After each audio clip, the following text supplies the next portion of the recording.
So, is it actually true that you can get ripped without giving up your favorite foods? You might be saying, there's no way. But there absolutely is. And I'm going to go over that today. So, this is a full guide on how you can eat whatever you want and still get ripped. There are some nuances in there, but you don't have to give up your favorite foods in order to get into the shape that you want to get into.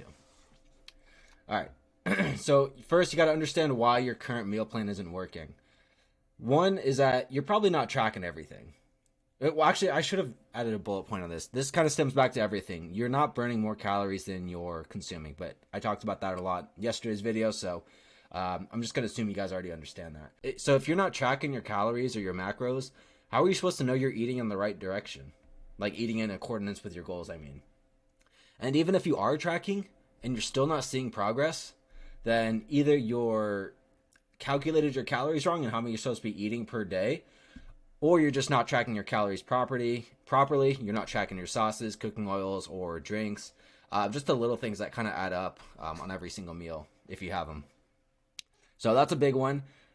Drinking calories. This is a huge red flag in my opinion. So if you're trying to lose weight and you're drinking calories, you are really making it much harder than yourself. Much harder on yourself than it really needs to be.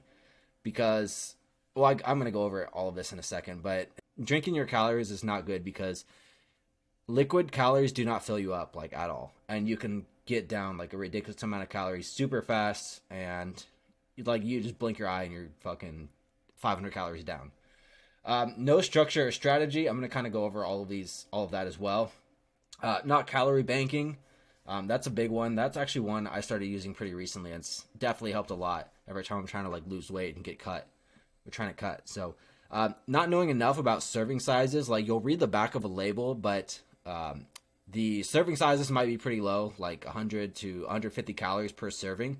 But the serving sizes are so small that you might think you're eating something that's low calorie, but it really just isn't. Underestimating calories is, that's pretty self-explanatory. You're eyeballing your food, and it's way too much. Yeah, maybe the foods you're eating are just way too calorically dense, and you're just trying to eyeball it, and you end up eating like twice as much.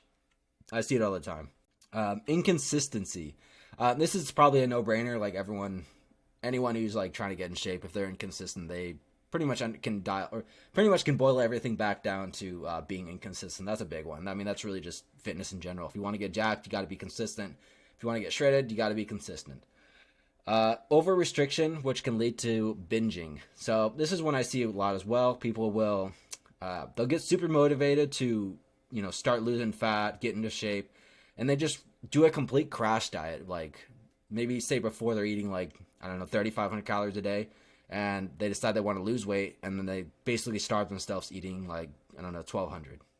Again, don't want to do that because for a lot of reasons, but a big one is that you're gonna binge and just really just fall back. So importance of tracking calories. So if you're trying to lose weight and you've struggled quite a bit, you absolutely have to be tracking your calories. There is no question about it, because if you eyeballing your food was enough, then you'd be in better shape. You wouldn't have struggles. You wouldn't be struggling to lose weight. That's why you say you have to track your stuff. Even I've been doing this for like 7 years. I still track everything. I mean, it's basically a habit right now. I don't even think much about it, but I still track everything. If you track your calories and everything, you don't have to worry about over or estimating how many calories you're eating in a day. Again, you just don't have to second guess yourself. You know exactly or pretty close to what you're going to be eating. And if you're able to track your macros and everything, it just gives you more flexibility. So you don't have to like question yourself like, oh, do I have enough calories in the day to like, eat this, piece of pizza? I don't know. If you're not tracking, you don't know. So yeah, it just gives you more informed decision making too, and like what you actually eat. Again, kind of going back to the pizza example, like if you don't have enough calories to have that piece of pizza for the day, then you just don't do it. So you have enough information based on what you've put into MyFitnessPal and based on what you tracked previously to make that decision as whether or not eating that piece of pizza is a good idea. So stop drinking. So stop drinking your calories. There is absolutely no reason to be drinking your calories if you're trying to lose weight.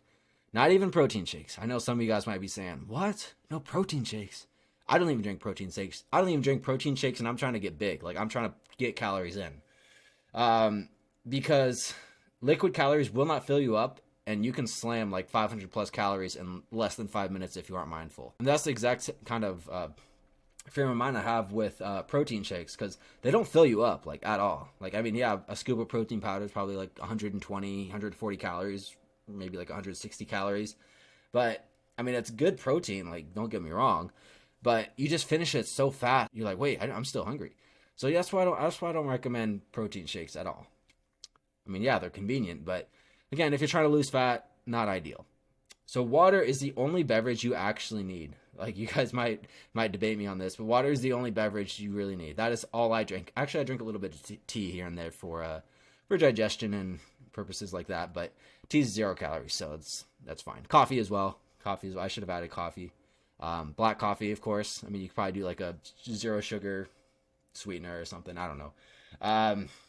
0 calorie sodas or sugar free options aren't a terrible idea either, but water is king. So, I mean, if you can make your drinks boring, like water, I don't even want to say boring, but water, like black coffee, like that's literally all I drink. Egg whites, I mean, egg whites aren't really a drink, but I drink my egg whites sometimes. Drink 2 to 4 liters of water a day. That'll just help you feel full and hydrated. And there's a handful of benefits on staying hydrated throughout the day. So stop drinking your calories. Get most of your liquid from water. You're gonna be happy you did. All right, no structure or strategy. So eating healthy does not mean you're going to lose weight. I mean, this is an extreme example, but if you're eating 6,000 calories a day of broccoli, just straight broccoli, maybe a little bit of carrots, you're not going to lose weight, man. You're not going to lose weight. It all comes down to calories in, calories out, the laws of thermodynamics. You can't break that, man. You can't break the laws of thermodynamics. Once you know how many calories you need to eat to lose weight, divide up the amount of calories as evenly as possible and space your meals out throughout the day. Yeah, so say if you're eating 4 meals a day and you got to eat 2,000 calories a day, split it up as evenly as you can, so 500 calories per meal. You also can do intermittent fasting. This is good. I mean, fasting's all right. I'm not a huge fan of it, but I know it works for a lot of people.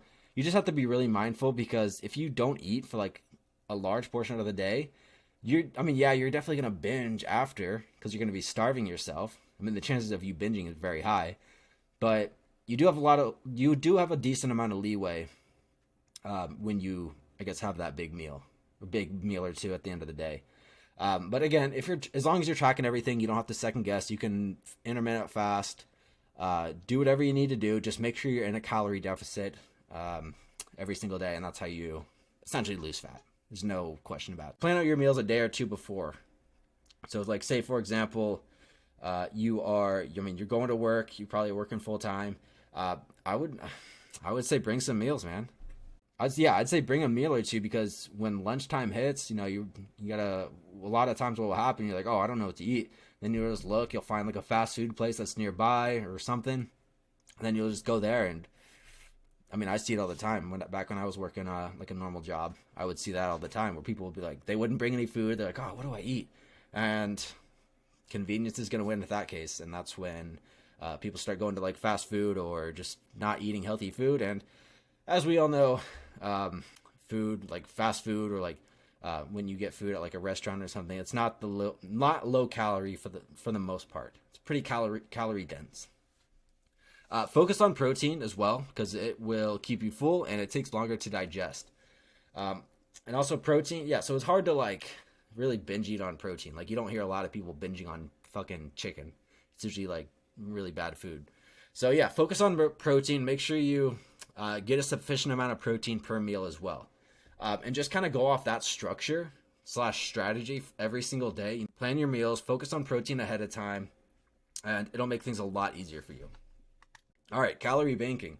So this is a good tool when you know you're going to go out, and it might be hard for you to stick to, it might be hard for you to know like exactly what you're going to eat. Say if you have plans to like go out to eat with like friends or something, or go get drinks or whatever. Chances are you're not going to like look at the menu beforehand and try to, calculate all the macros and get all the calories. I mean, you can, it's not a bad idea. I do recommend that, but chances are you're probably not. So in this case, I would recommend taking advantage of calorie banking. Essentially what that is saving calories from your daily intake during the week to use for a special occasion or indulgences on the weekend. So calorie banking is something you do ideally on a weekly basis. So if you guys make plans on Saturday night, you and your friends for Saturday night to go out, I'd say maybe like starting Wednesday, like Wednesday, Thursday, and Friday, maybe cut back on the calories a little bit extra. Maybe instead of eating 2,500 calories a day, you eat, I don't know, 2,200. So you kind of just bank up those excess calories throughout the week. So hopefully that makes sense. So what is that? 3 days. So you'll have about 900 calories to play with on Saturday night. Hopefully that makes sense. This is a really good tool if you can understand how to use it properly. Essentially just budgeting your calorie consumption just like how you would budget money. So decrease the size of your meals prior to eating out, and stay as close to your weekly target. At the end of the day, it really just comes down to what you're hitting on a week-to-week basis. Like, say, for example, obviously you want to stay in a calorie deficit on a day-by-day basis as much as you can, but if you overeat by like 500 calories on one day, maybe the next day cut back by 500 calories. And then at the end of the week, it's still going to be a net neutral. But again, I would just recommend doing it on a daily basis. That's going to give you that's going to be the most sustainable practice for you. So if you plan to drink alcohol, also remember that alcohol is calories as well. And side note, try to stick to hard liquors as best you can, clear hard liquors as best you can, and avoid drinking like sugary drinks as much as possible. Not only is this going to help with your hangover, but it is also going to be have less calories. So back when I was drinking a lot, trying to get in shape, I would only do like clear tequila, and then I would chase it down with like a 0-calorie soda or 0-calorie something. That's what I would do if I were you. And also obviously make sure you stay hydrated throughout the night. That kind of helps with hangovers as well as help you feel a little bit more full throughout the night. All right, serving sizes. All right, so this one, just because something says it's 150 calories on it does not mean that it's a low calorie food. For example, this label right here is from Doritos. 12 chips is barely anything and won't fill you up at all. I don't know anyone who just sits there and counts out 12 chips and then puts the bag away. It's probably usually 4 to 5 servings, which it's probably closer to 40 to 50 chips. Because you can literally just have a hand. I'd say like 12 chips is like maybe a handful and a half, 2 handfuls. And a lot of cases too, if you're eating chips, you're probably like watching a show or something. So you're just like fucking pulling chips out of the bag, just eating them. And then next thing you know, you're down. Or next thing you know, you just had like 500-600 calories of chips, and it catches up to you, man. So be a little bit more mindful on like the kind of calories be a little bit more mindful when you're reading nutrition labels too. Make sure you look at the serving sizes as well and how many servings are in the container. So over restriction. So yes, this is one of the biggest causes of binging that I've seen countless times. I've even been there, man. I've pretty much made all the mistakes you can when it comes to trying to lose fat and build muscle. I've pretty much been there. So you can still include your favorite foods in your diet. You just have to be a little bit more mindful and have moderation. There's usually low-calorie options that taste just the exact same. So don't be a pussy. I know some people say, oh, man, 0-calorie soda, it tastes so different. I can't. I have to have normal soda. It's not that big of a difference, man. Just get used to the fucking low-calorie ones if you really need to. But it's not that big of a difference. Just stick to the low-calorie option. And my favorite go-to is sugar-free maple syrup. There's also sugar-free chocolate syrup by Hershey's.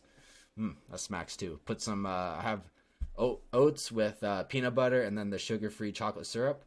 That smacks. So stevia instead of sugar is also a great option. Like if you need to sweeten like your coffee or something, like if you don't want to have black coffee, stevia is a good option.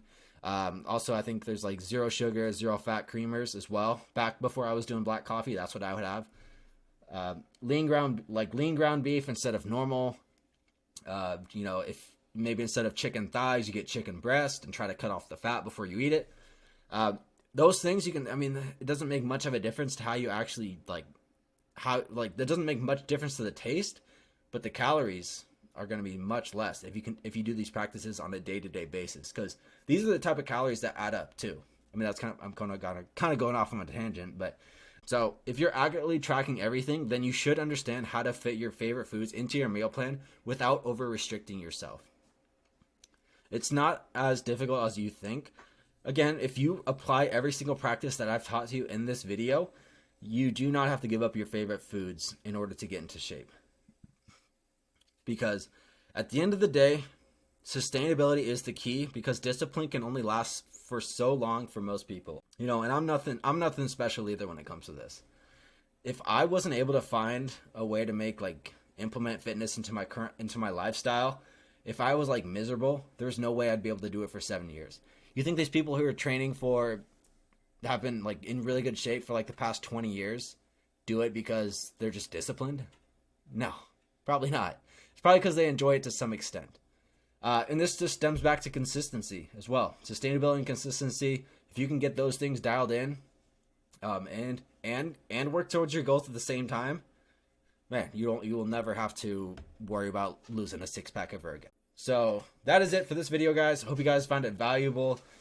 Again, this is just everything for fat loss. So if you apply these practices that I went over in this video, there is zero chance that you are going to struggle to lose your fat. There's zero chance that you're going to be miserable. This is the stuff that took me 7 years to learn, and I am just giving it away for free. So hope you guys enjoyed. I will see you in the next one.